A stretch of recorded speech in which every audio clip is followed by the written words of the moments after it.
Oh man, it is my absolute favorite time of year. It's fall, and it means two things for me. One, it's time for some football. Two, it's time for some bugling bulls, and I can't wait for September archery season to start here in Oregon. But we're also going to have NFL and college football kicked off. And for those of you that don't know, my name is Dave Bartoo. I am the managing partner at Matrix Analytical. Matrix Analytical is the best in class. It is the number one consulting company in football, both college and the NFL, for staffing. We have been helping NFL and college football teams staff for nearly a decade. Our database is the largest in the world for coaching analytics. So, I thought I would talk about something different this time. Usually don't go here, and this is a new one for me, but if you're an NFL fan, I think this is going to interest you. If you're a Cowboys fan, this is really going to interest you about what I have to say about Mike McCarthy. Now, I'm not going to go into the big details on how we rate offensive coordinators, but with Kellen Moore moving on to the Chargers, I can profile him too, Charger fans. Just ask for it, guys. Just ask for it if you like it. But I think McCarthy has a very interesting story, and I'm excited to tell it. But with McCarthy taking over as the play caller, I think it's interesting to know what the numbers say. We're not X's and O's guys, right? We are data people. We don't watch film. That's somebody else's job. We don't watch play design. You know, you want to talk about play design, go watch some Kurt Warner, man. That guy, love that guy. Love watching that guy. Love him breaking it down because it's another level of intellect we just don't get. Well, that's what I'm going to try to do right here for you. I'm going to try to give you a different level of intellect in your NFL due diligence. Right? You're trying to prepare for the season, just a couple of weeks away. So what do we think of Mike McCarthy inside the numbers?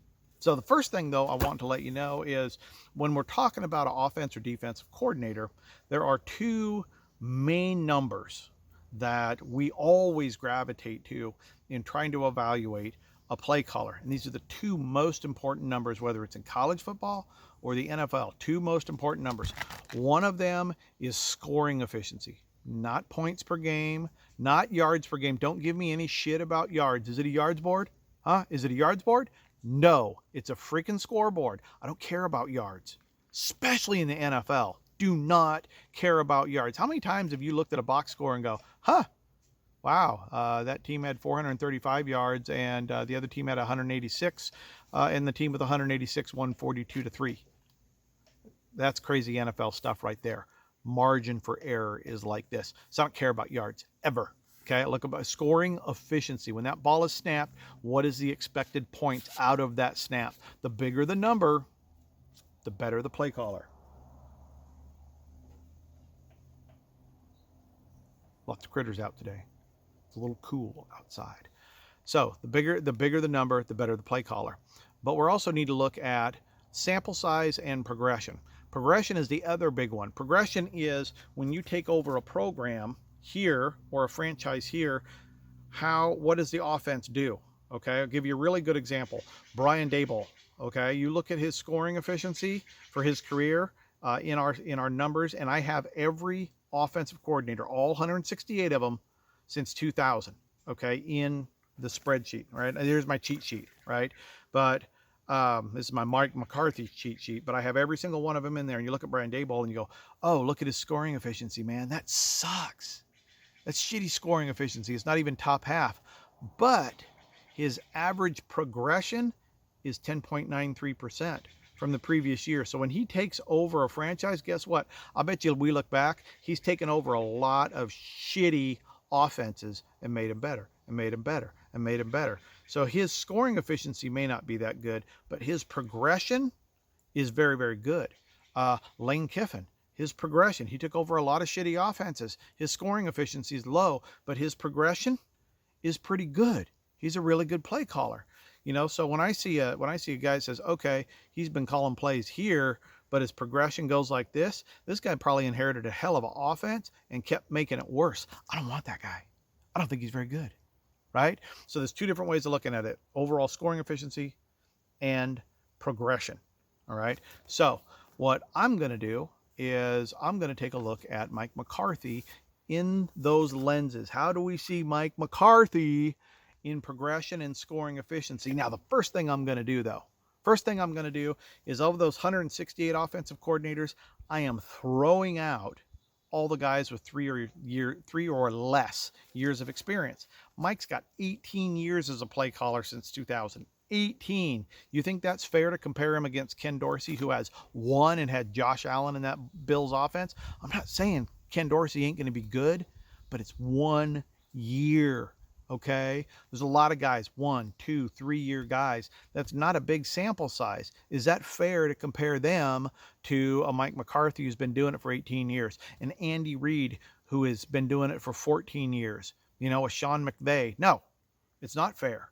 And it's not good data if you're looking at guys with a really small sample size, because with 1 or 2 years, look, we're trying to find field goals, right? Imagine this a field goal. Here is their upper end of ability, and here is their lower end of ability, right? It's a field goal. So all we know about Ken Dorsey is how good he can be. We know with a good offense and a good quarterback, Ken Dorsey's up here, right? We don't know the field goal post right down here, okay? Really good example, college football. Remember Scott Frost, 12-0, UCF. His goal post way over here. Well, we didn't know what was down here. This is scary zone, right? We don't know what's going to happen here. Well, he had his first year at Nebraska. Now we have a field goals. So we know he can be here, but we also know he can be over here. I love coaches that are over here. Really high ceiling, really high floor. That's what I love to see. But it takes years to be able to figure that out, especially in the NFL. Now, of those 168 guys in the NFL, only 91 have called plays for 4 or more years. Only 91. So the NFL, for offensive coordinators, if you're shitty, you're usually out really, really fast. But that's not always the case. There are plenty of guys in the bottom half of those rankings that got to call plays for 4, 5, 6, 7, 8, 9, 10 years. Those are what you and I would call retreads, bad retreads, right? So I'm going to stay away from those guys. So that's how I'm going to take a look at Mike McCarthy. I'm going to compress it from 168 down to 91, and I'm going to look at his scoring efficiency and year-by-year scoring efficiency relative to all the other offensive coordinators in the NFL since 2000. Going to take a break right here while we have a note from our sponsor. Hey folks, you need some energy? Boom. You need some focus? Boom. You want an appetite suppressant? Boom. These things, 4X Energy by the Pro Athletes Hemp Association, designed for NFL alumni, so you know this stuff is strong. Imagine a Red Bull inside a gummy, but without all the artificial sweeteners and all the calories that are associated with some of those drinks. This stuff works 3 times faster than any energy drink, absorbed really quick, and the ingredients, like I said, energy, bang, focus, bang, appetite suppressant. I'll take one of these late in the morning. I won't be hungry till dinner. Get yourself some, hempforpros.com. Pro Athletes Hemp Association. Use this coupon code right here to get yourself a chunk of change off your first order of 4X Energy by the Pro Athletes Hemp Association.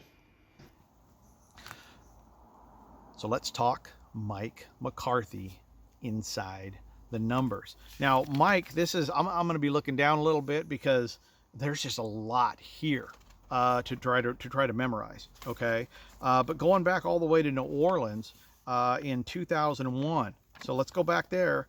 Scoring efficiency wasn't very good. He took over a pretty bad offense, but he bumped scoring efficiency up 2.4% in his second full year at New Orleans, which was 9% above league average. Okay, so right out of the gate in his first year at New Orleans, in our numbers, we would have seen this, right? We would have seen an arc going up. Second year, scoring efficiency improved by 18.2%. And he was 21.65% above league average. That is a big freaking number. 21% in a league that is defined by inches, mere inches and seconds. He was 21.65% in his third year in New Orleans. This guy was a rocket ship in his third year. All right. So he was going somewhere. Then scoring efficiency dropped 24.42%, but he was still above league average. And then his last year in New Orleans, 2004, his scoring efficiency bumped up 4%, and he was 6% above league average. So in his entire time in New Orleans, 5 years, 5 consecutive years, he was above league average scoring efficiency with a high of 21.55%. Oh, that's the kind of field goal post we're talking about, right, folks? High ceiling, high floor. God, that is freaking sexy as shit. So then he went to San Francisco. Not so great, right? But look what he took over in San Francisco. You look at his scoring efficiency, and it was in the bottom of the league. But the offense improved 3%. It was 25.46% below league average, but it got better, right? When you're looking at stuff, folks, especially data, try to find context. When somebody says X, question it. Don't go, oh, that's good. Why? What is that good? What is that compared to? Be a smarter fan, right? That's what I really want to see. That's why I do this, is we try to make our franchises and our college football programs smarter and ask questions and think outside the box and create an edge. So as a fan, ask questions, create an edge. So when we look at Mike McCarthy in San Francisco, a lot of people go, oh, that was shitty. Well, yeah, relative to the rest of the league, but relative to what he took over, really wasn't. And then he went to Green Bay. In his first year in Green Bay, 2006, the offense regressed. So he actually had negative progression for the second time in 7 years of his career. And his scoring efficiency was 19.2% below league average. That was the last time. So 2007, 2008, 2009, 10, 11, 12, 13, 14, 15, 16. His scoring efficiency was above league average every single year. His worst season at Green Bay, 2015, was 1.41% above league average, and the scoring efficiency regressed 35.51%. Okay, but so I'm looking at this going, okay, when he got it going at Green Bay, look at his percentage above league average, and I'm going to use round numbers: 24, 11, 28, 14, 40 freaking 1%. 2011, 41%, 42% above league average. Now remember, great offenses don't win Super Bowls. Number one offense in the NFL in scoring efficiency has won just 2 Super Bowls in the last 23 years. The number one defense, 10 of them. Defense wins shit, folks. Don't let anybody tell you otherwise. I know we got recency bias with Kansas City and Mahomes and this, that, and the other. That is an anomaly in football. Defense wins.